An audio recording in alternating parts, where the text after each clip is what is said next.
काबिल एहतराम सामिईन व सामिआत, जनाजे की नमाज़ कैसे पढ़ें, इसके ताल्लुक़ से पिछले दर्स में भी ज़िक्र हुआ और आज भी उससे मुताल्लिक़ कुछ बातें इंशाअल्लाह आपके सामने रखने की कोशिश की जाएंगी। इससे कब्ल के दर्स में हमने ये जाना और सीने पर हाथ बांध लेना है और उसके बाद क्या पढ़ना है, सूरतुल फातिहा। ठीक है ना। तो अल्लाह अकबर पहली बार बोल के हाथ बांधेंगे और क्या पढ़ेंगे, सूरह फातिहा। ठीक है। उसके बाद सूरह फातिहा हो गई, कोई सूरत भी पढ़ सकते हैं, नहीं पढ़े तो कोई हर्ज नहीं है। उसके बाद फिर अल्लाह अकबर हाथ उठाएंगे, अल्लाह अकबर बोलेंगे और हाथ बांध लेंगे और पढ़ेंगे दरूद शरीफ, मुसल्ली अला मुहम्मद व अला आलि मुहम्मद, ये जो हम नमाज में पढ़ते हैं दरूद इब्राहिमी। ठीक है। उसके बाद जब ये दुआ यानी दरूद इब्राहिमी पढ़ ले, फिर हाथ उठाएंगे अल्लाहु अकबर, फिर हाथ बांध लेंगे और वो दुआ पढ़ेंगे जो अभी यहाँ पे लाइए शेख, रख देंगे यहाँ पे इंशाल्लाह। कुछ लोग लेके गए तो ये जो है, इसीलिए पिछले हफ्ते मैंने वादा किया था कि इसको प्रिंट करा के रख देंगे। ये तीसरी तकबीर में जो जनाजे की दुआ पढ़ी जाती है वो ये दुआ है, अल्लाहुम्मा अग़फ़िर लि हय्यना। इसमें ख़ास तौर से जनाजे में दो दुआ है, दोनों यहाँ पे लिखा हुआ है, इन दोनों में से कोई एक। और उसके बाद बच्चे की अगर जनाजा है तो उसमें क्या पढ़ेंगे, छोटी सी दुआ है वो भी है। उसके बाद कब्रिस्तान हम जाते हैं तो मसनून क्या है, अल्लाह के रसूल सल्लल्लाहु अलैहि वसल्लम ने दुआ सिखलाई है, अस्सलामु अलैकुम अहलद दियारी मिनल मोमिनीना वल मुस्लिमीन व इन्ना इंशाअल्लाहु बिकुम ललाहिकून। बाद रिवायतों में है व नसअलुल्लाह लना व लकुमुल आफिया। तो ये छोटी छोटी दुआएं हैं और ये मुझे ये लगता है कि हफ्ते 10 दिन में किसी न किसी को तो कब्रिस्तान जाना ही रहता है। किसी अपने के वफ़ात पर उमूमी तौर से हम जाते हैं और शरीक होते हैं, लेकिन ये छोटी छोटी चीज़ें हैं जो याद रखना चाहिए, जो मय्यत के हक़ है वो हम याद नहीं कर पाते हैं। तो बहरहाल ये तीसरी तकबीर में ये दुआ पढ़ेंगे, अल्लाहुम्मा अग़फ़िर लि हय्यना व मय्यतना व शाहिदना व गायबना व सग़ीरना व कबीरना व ज़करना व उनसाना अल्लाहुम्मा मन अहयैतहु। ये पूरी दुआ है, ये पढ़ना है।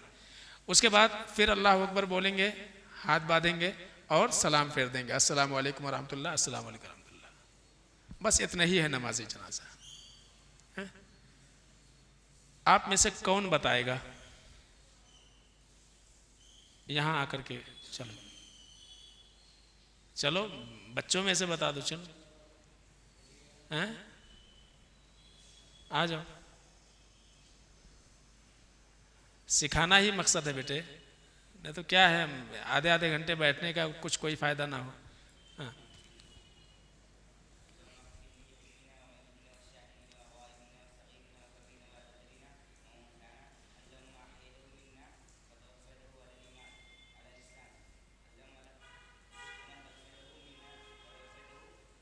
फिर से पढ़ो बेटे, पढ़ो।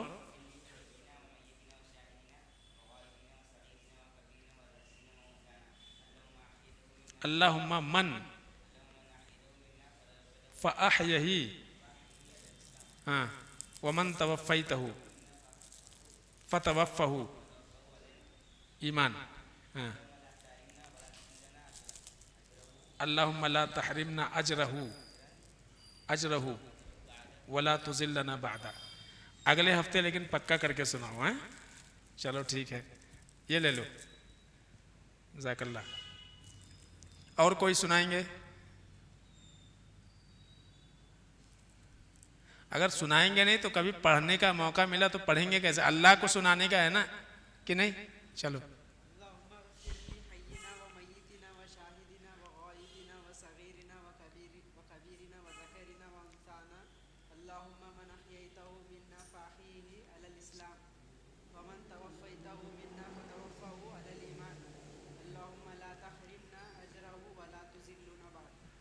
जज़ाकल्लाह खैर, अच्छा सुनाए माशाअल्लाह आपने, जज़ाकल्लाह।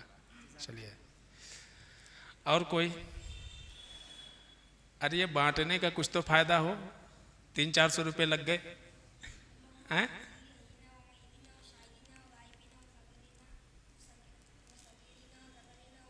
व सगीरना व कबीरना।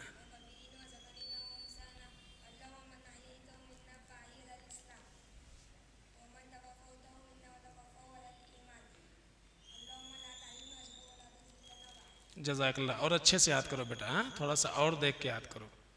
चलो माशाल्लाह। और कोई भाई आ जाओ बेटा। हाँ बच्चे कम से कम, चलिए ये सदक़े जारिया है।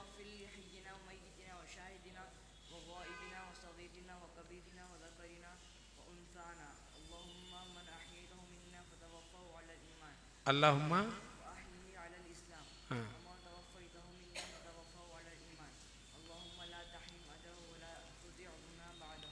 अल्लाहुम्मा ला तहरिमना अजरहू। ज़ाकल्लाह। और अच्छा से याद करो बेटा, हाँ थोड़ी सी गड़बड़ी है, हाँ। और कोई, माशाल्लाह।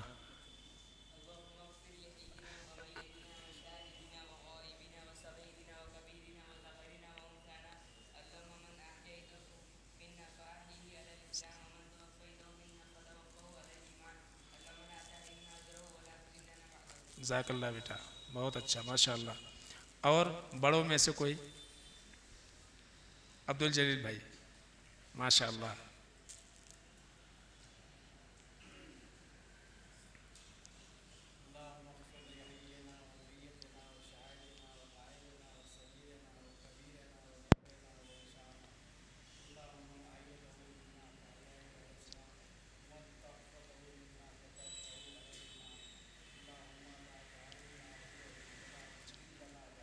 जज़ाकल्लाह खैर, जज़ाकल्लाह खैर।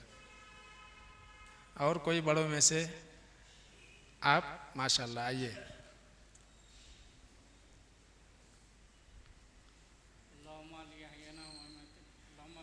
अल्लाहुम्मा गफिर, अल्लाहुम्मा गफिर।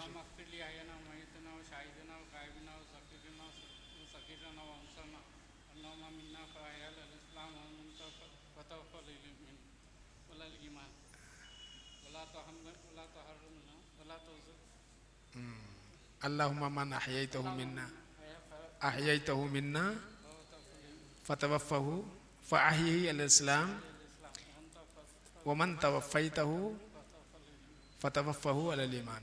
अल्लाहुम्मा ला तहरिम। और भी मेहनत कीजिए, इंशाअल्लाह हो जाएगा। अगले हफ्ते ज़रूर सुनाएंगे आप इंशाअल्लाह, बिल्कुल।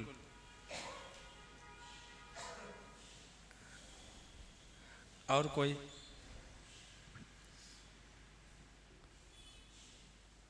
आइए, बिल्कुल। अल्हम्दुलिल्लाह भाई, सुनाएंगे ना, बिल्कुल आखिर में सुनाएंगे।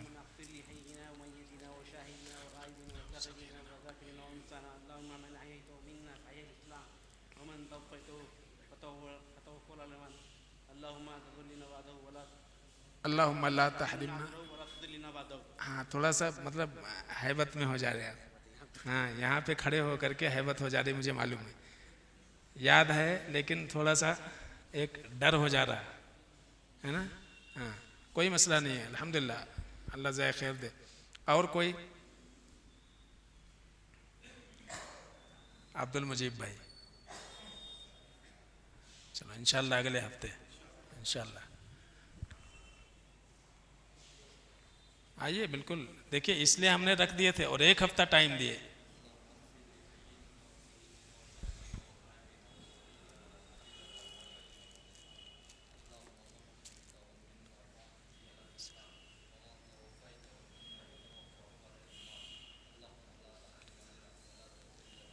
जज़ाकल्लाह खैर, माशाअल्लाह। और कोई सुनाएंगे आके? आप सुनाओगे बेटे, आ जाओ, चलो सुनाओ, जोर से पढ़ो।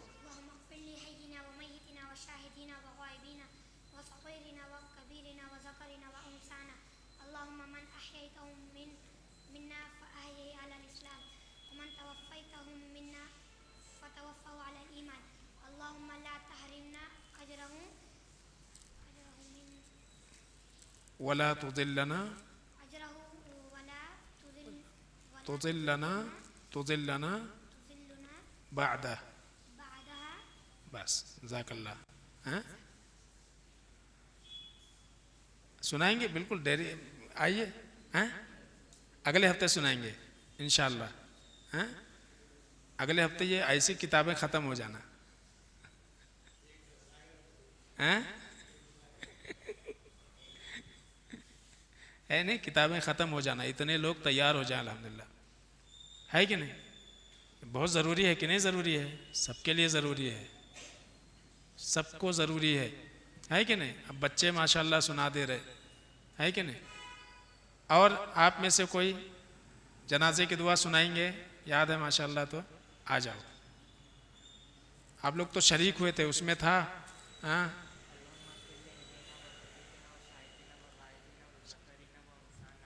फिर से पढ़ो बेटा। वो सगीर ना,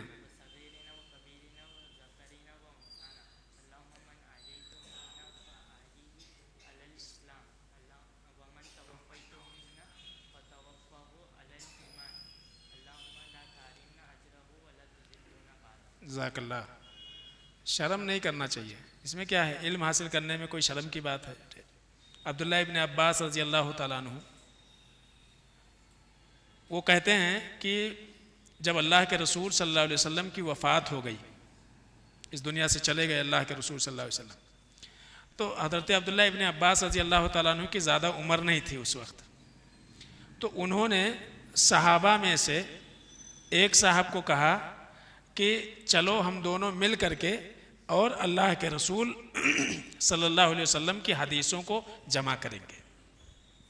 समझ रहे ना? यानी जिन जिन सहाबा को मालूम है हदीसें अल्लाह के रसूल सल्लल्लाहु अलैहि वसल्लम की, जिन्होंने ज़्यादा हदीसें सुनी हैं, उनके पास जाएंगे और हदीस सुनेंगे, याद करेंगे उसको, ताकि आगे चल करके अल्लाह के रसूल सल्लल्लाहु अलैहि वसल्लम की हदीसें जो कुछ आप बयान करके गए, आपका कोई फरमान जो है वो ऐसा ना हो कि ज़ाय हो जाए। तो मालूम है, कहते हैं कि जिससे मैंने ये कहा उसने क्या कहा? उसने कहा आप किस गुमान में हैं, इतने बड़े बड़े सहाबा मौजूद हैं, उनको छोड़ के तुमसे कौन मसले पूछने आएगा? हैं, अपने क्या ज़रूरत है? इतने सारे सहाबा तो मौजूद हैं जिन्होंने अल्लाह के रसूल सल्लल्लाहु अलैहि वसल्लम से हदीस सुनी है, हैं, आपको देखा है, आपके साथ में रहे हैं। तो मसाइल के लिए अबू बकर के पास लोग जाएंगे, उमर के पास जाएंगे, हैं, बड़े बड़े सहाबा हैं, उनके पास जाएंगे। आपके पास काहे को आएंगे, हमारे पास काहे को आएंगे? तो कहते हैं कि उनकी बातें सुन करके मेरी हिम्मत ज़रा पस्त हो गई, लेकिन मैं पीछे नहीं हटा। और फिर कहते हैं कि मैं जहाँ कहीं भी मुझे मालूम होता था कि किसी एक सहाबी को कोई ऐसी हदीस मालूम है जो मुझे नहीं मालूम, तो मैं उनके दरवाजे पर जाकर के बैठ जाता था, इंतज़ार करता था कि वो नमाज के लिए जब निकलेंगे तब उनसे वो हदीस पूछूंगा।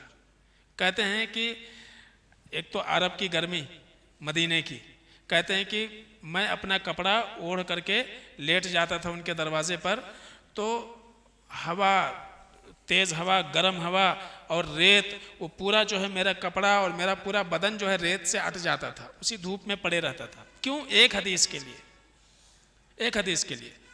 जब वो बाहर निकलते थे तो देख के ताज्जुब करते थे, अरे अल्लाह के रसूल सल्लल्लाहु अलैहि वसल्लम के चचेरे भाई यहाँ बैठे भी हैं, क्या बात है, आप क्यों आए? अगर हमको बोल देते हम आ जाते आपके घर पे, ज़रूरत क्या? नहीं, मुझे ज़रूरत है इसलिए मैं आपके पास आया हूँ, मुझे पता चला है आपको फला हदीस मालूम है, मैं आपसे सुनना चाहता हूँ। कहते हैं कि एक दौर वो आया जब लोग धीरे धीरे धीरे धीरे धीरे धीरे मसाइल में किससे रुजू करने लगे? अब्दुल्ला इब्ने अब्बास रजी अल्लाह ताला अन्हु से। यहाँ तक कि उमर बिन खत्ताब रजी अल्लाह ताला अन्हु ने उनको कहाँ शामिल किया?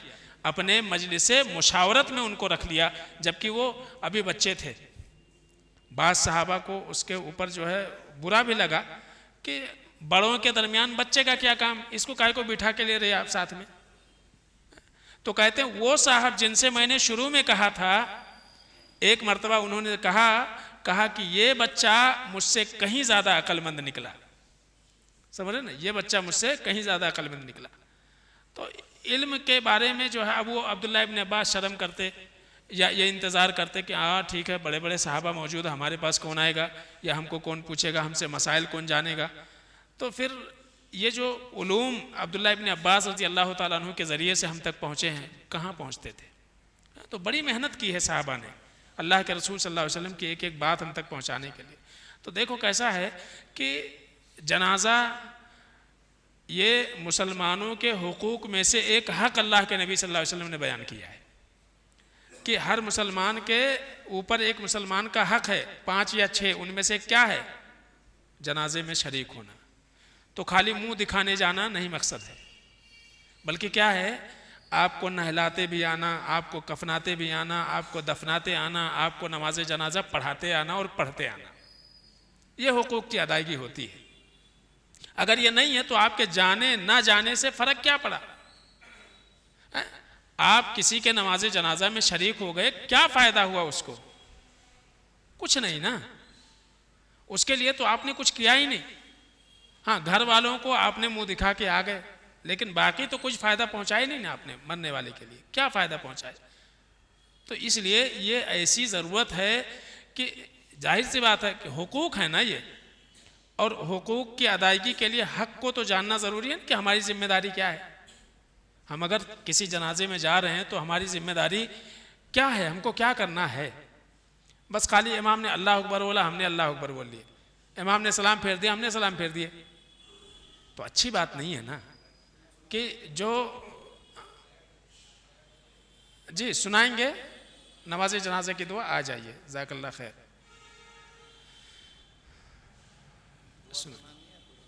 दुआ सुनाइए।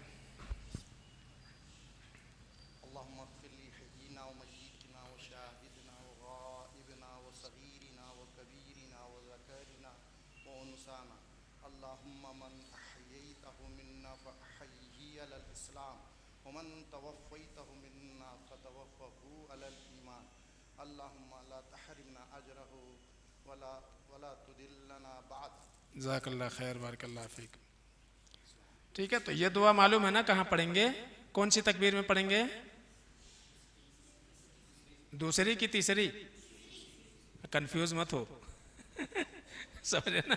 हाँ, पहले में क्या करेंगे? तरीका क्या है? कोई आएगा बताएगा बेटे आप में से? जी आ जाओ, यहाँ बताओ आप कैसा पढ़ेंगे। ऐसा खड़े हो जाओ, ऐसा लगता है जनाजा पढ़ा रहे आप। चलिए जोर जोर से पढ़िए। हाँ पढ़ लो, बिल्कुल पढ़ो, जोर से पढ़ो तो कैमरा भी सुने।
बस यही है नमाज जनाजा। हाँ समझ गए जी? कहाँ शुरू में? हाँ सूरह फातिहा पढ़ रहे हैं ना, बिल्कुल पढ़ सकते हैं, कोई हर्ज नहीं है, पढ़ लेना चाहिए। ठीक है ना? कुरान शुरू कर रहे हैं, बिस्मिल्लाह पढ़ के शुरू करना, ठीक है ना? तो बिल्कुल, क्या बोले बेटे? देखो सना पढ़ सकते, कोई हर्ज नहीं है। मैंने इससे पहले भी जिक्र किया था कि अहनाफ के यहाँ सना पढ़ा जाता है, सूरह फातिहा नहीं पढ़ी जाती है, समझ रहे ना? लेकिन सलफ से सना भी पढ़ना साबित है। लेकिन अल्लाह के रसूल सल्लल्लाहु अलैहि वसल्लम का जिक्र जब जनाजे का तज़किरा हुआ तो उसमें अब्दुल्लाह इब्न अब्बास जो बयान कर रहे हैं वो ये कर रहे हैं कि अल्लाह के रसूल सल्लल्लाहु अलैहि वसल्लम ने क्या पढ़ी? सूरह फातिहा पढ़ी, समझ रहे ना? तो सूरह फातिहा पढ़ना चाहिए। हाँ कोई सना पढ़ना चाहे सूरह फातिहा पढ़े, कोई हर्ज नहीं है, लेकिन सूरह फातिहा पढ़ना चाहिए। अल्लाह अकबर बोल के सूरह फातिहा पढ़ लीजिए, फिर अल्लाह अकबर बोल के दरूद शरीफ पढ़ लीजिए, फिर अल्लाह अकबर बोल के ये दुआ पढ़ लीजिए, फिर अल्लाह अकबर बोल के सलाम फेर देना है। हाँ, यानी नहीं पढ़ते हैं ना, सूरह फातिहा नहीं पढ़ते हैं ना, सना पढ़ा जाता है उमूमी तौर से। हाँ, तो सूरह फातिहा, पहली तकबीर में सूरह फातिहा, दूसरी तकबीर में दरूद शरीफ, और तीसरी तकबीर में ये दुआ, और चौथी तकबीर में क्या करना है, सलाम फेर देना है। ठीक है ना। चलिए, जिसको और भी सुनाने का है तो हमको फिर सुना दीजिएगा, हैं, इंशाल्लाह बाद में थोड़ा सा दर्स भी हो जाए ज़रा। ठीक है। अब यहाँ देखिए, एक चीज़ और जो मसले पैदा होते हैं, सफ़ के ताल्लुक़ से मसला पैदा होता है नमाज जनाजा में कि सफ़ें कितनी बननी चाहिए। ज़्यादातर लोगों की कोशिश 3 बनाओ, ज़्यादा हो गए तो बोले 5 बनाओ, नहीं तो 7 बनाओ। ठीक है, ऐसा उमूमी तौर से बोलने वाला कोई ना कोई पीछे बोलते रहता है, लेकिन सफ़ों की कितनी तादाद होनी चाहिए कुछ मुतय्यन नहीं है हदीस में। समझ रहे, कोई चीज़ मुतय्यन नहीं है कि सफ़ ताक अदद में होना चाहिए कि जुफ्त यानी ऑड अदद में होना चाहिए या नहीं होना चाहिए। समझ रहे ना, तो कुछ ऐसा नहीं है, बल्कि जितना मुमकिन हो उतना बना लो। वो 4 बने 4 बना लो, 5 बने 5 बना लो, 3 बने 3 बना लो, 2 बने 2 बना लो, 1 बने 1 ही बनाओ। ठीक है ना। सफ़ में जनाजे की नमाज में कुछ ऐसा 3, 5 और 7 ही सफ़ होना, ये हदीस में कहीं नहीं मिलता है कि ताक अदद में सफ़ होनी चाहिए। हज़रत जाबिर बिन अब्दुल्लाह रज़ी अल्लाह तआला अन्हु कहते हैं कि जब नजाशी जो हबशा के बादशाह थे, उनका जब इंतकाल हुआ, अल्लाह के रसूल सल्लल्लाहु अलैहि वसल्लम को जब पता चला तो अल्लाह के रसूल सल्लल्लाहु अलैहि वसल्लम ने कहा कि चलो और हम उनकी नमाज जनाजा पढ़ेंगे। तो सहाबी रसूल कहते हैं फसफ़फ़ना, और हमने सब बनाई, फ़सल्लन नबी सल्लल्लाहु अलैहि वसल्लम अलैहि, तो अल्लाह के रसूल सल्लल्लाहु अलैहि वसल्लम ने उनकी नमाज जनाजा पढ़ाई। व नहनु सुफूफुन, हमारी कई सफ़ें थी, हमारी सफ़ें कई थी, मतलब कोई गिनती नहीं थी कितनी सफ़ थी। नहीं तो अल्लाह के रसूल सल्लल्लाहु अलैहि वसल्लम बोलते थे, भाई ईदगाह में जाकर के नमाज पढ़ते थे, कभी कभी कभी मकबरा यानी जहाँ कब्रस्तान था वहाँ जाकर के पढ़ते थे। तो अल्लाह के रसूल सल्लल्लाहु अलैहि वसल्लम बोलते थे देखो 3 बनाओ नहीं तो 5 बनाओ, तो अल्लाह के रसूल सल्लल्लाहु अलैहि वसल्लम तो ऐसा कुछ नहीं कहा। तो इससे पता चलता है कि सफ़ों की तादाद कितनी होनी चाहिए कहीं कोई तायीन नहीं, लिहाजा ये कहना कि 3 ही बनाओ या 5 बनाओ, ये कहना सही नहीं है। ठीक है, ये कहना बिल्कुल दुरुस्त नहीं है, बल्कि सफ़ों की तादाद का तायीन ये सुन्नत में नहीं है कि कितनी होनी चाहिए। इसी तरह से अल्लाह के रसूल सल्लल्लाहु अलैहि वसल्लम ने भी फरमाया, हज़रत इब्न अब्बास रज़ी अल्लाह तआला अन्हु रावी हैं, अल्लाह के रसूल सल्लल्लाहु अलैहि वसल्लम ने कहा कि अगर किसी शख्स का इंतकाल होता है और उसके जनाजे में 40 ऐसे लोग शरीक होते हैं जो शिरक करने वाले नहीं हैं, यानी तौहीद वाले हैं, जिनका अकीदा दुरुस्त है, तो अल्लाह रब्बुल आलमीन उनके दुआए मग़फ़िरत की वजह से क्या करता है, मरने वाले की बख्शिश करता है, या इसी तरह से उनकी सिफारिश अल्लाह ताला कबूल करता है, उनकी सिफारिश मरने वाले के हक़ में कबूल करता है। तो एक आदत अल्लाह के रसूल सल्लल्लाहु अलैहि वसल्लम ने 40 की बयान कर दी, 50 लोग हो जाएं, 60 लोग हो जाएं, 100 लोग हो जाएं, जो तौहीद वाले हों, नेक हों, स्वालेह हों। और हम नमाज जनाजा में क्या करते हैं, दुआ ही तो करते हैं, अल्लाहुम्मा अग़फ़िर लिहय्यिना व मय्यितिना, अल्लाह ताला तू हमारे ज़िंदों को, हमारे जो लोग मर गए उनको, हमारे छोटे को, हमारे बड़ों को, हमारे मर्दों को, हमारे औरतों को अल्लाह ताला माफ़ कर दे। यही तो दुआ है, जो यहाँ हैं उनको भी माफ़ कर दे, जो नहीं हैं उनको भी माफ़ कर दे। पूरी दुआ ही है नमाज जनाजा, जो है पूरी की पूरी दुआ है। गौर करेंगे उसके अल्फाज के ऊपर, पूरी की पूरी दुआ है। तो अल्लाह के रसूल सल्लल्लाहु अलैहि वसल्लम फरमाते हैं कि 40 लोग भी अगर शरीक होते हैं तो अल्लाह ताला उनकी सिफारिश कबूल करता है। समझ ना। तो कम से कम अहले ईमान को किसी के नमाज जनाजा में जब शरीक हों तो कोशिश ये करना चाहिए कि अपना हक़ ज़रूर अदा करके आएँ, दुआएं वगैरह जो भी हैं वो पढ़ें। इसी तरह से मस्जिद में नमाज जनाजा पढ़ी जा सकती है, कब्रिस्तान में भी पढ़ी जा सकती है। अगर वहाँ जो है नमाज के लिए जगह बनाई गई है तो वहाँ भी पढ़ी जा सकती है। और औरतें भी नमाज जनाजा पढ़ सकती हैं, उनके लिए जायज़ है। और ये मैं कई बार ये बात जिक्र कर चुका हूँ कि अगर मुमकिन हो सके तो घर में, जैसे अगर मस्जिद में आ रहे हैं तो औरतें यहाँ मर्द हजरात जो है पढ़ लें और नीचे जो है औरतें जनाजे में शरीक हो जाएं, कोई हर्ज नहीं है। और अगर घर किसी का इतना बड़ा है, उसका हॉल वगैरह अगर है, वहाँ तकफीन के बाद, कफन देने के बाद, नहलाने के बाद अगर जनाजा रख दिया जाए और कोई खातून ऐसी हों जो जनाजे की नमाज पढ़ा सकती हों तो वहाँ मौजूद औरतों की वो इमामत करा सकती हैं, वहाँ वो पढ़ लें। समझ रहे ना? तो ये क्या हो जाता है फ़र्ज़े किफ़ाया, लेकिन कम से कम एक मोहब्बत का, बल्कि ये कहा जाए कि अपने मरने वालों को एक बहुत बड़ा तोहफ़ा जो हम दे सकते हैं वो क्या है? यही मग़फ़िरत की दुआ है। समझ रहे ना? तो अगर किसी के घर में इतनी जगह है, किसी का हॉल इतना बड़ा है कि वहाँ 10, 20, 50 औरतें जो आई हुई हैं और वो पढ़ना चाहती हैं तो कोई औरत उनकी इमामत करा दे और वो पढ़ा दे, और औरतें भी क्या कर लें? पढ़ लें। और हम ये जानते हैं कि औरत की जो औरत इमाम होती है वो सफ़ के दरमियान ही खड़ी होती है। समझ रहे ना?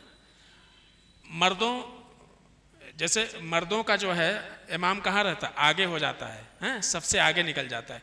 लेकिन अगर कोई औरत इमामत करा रही है तो वो बीच में खड़ी होगी और उसको लग करके सारी औरतें सब बनाएंगी। औरत आगे निकल करके इमामत नहीं कराएगी, उसके लिए अलग से मुसल्ला नहीं बिछाया जाता है। समझ रहे ना? तो ये तरीक़ा है। तो अगर किसी को मालूम है वो तरीक़े कि नमाज जनाजा वो पढ़ा सकती हैं तो बेहतर यही है कि वो औरतों की नमाज जनाजा वहीं पढ़ा दें। इसलिए कि अगर मस्जिद में जनाजा नहीं हो रहा है, कब्रिस्तान में हो रहा है, तो फिर औरतों के लिए तो कब्रिस्तान नहीं जा सकते, वहाँ उनके लिए जगह है ही नहीं। समझ रहे ना?